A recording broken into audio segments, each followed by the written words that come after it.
When did you first consider breast augmentation?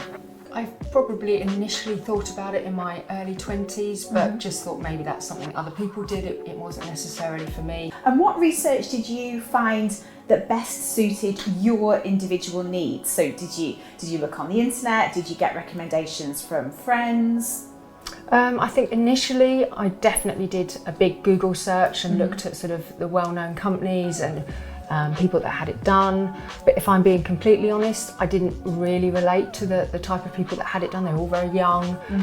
They'd gone quite big in their size. It wasn't until I spoke to my sister-in-law who works in the industry and just said, who would you recommend for me to have an initial conversation with? You're now 2 years post-surgery, and how do you feel?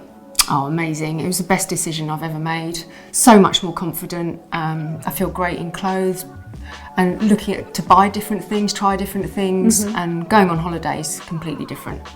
Do your research before you meet with a surgeon, maybe meet with more than one. Really look at the different options that they're going to put before you think about them. And do it for you, don't do it for anyone else or because you think you need to look a certain way. Do it because it's something you want to do for your confidence.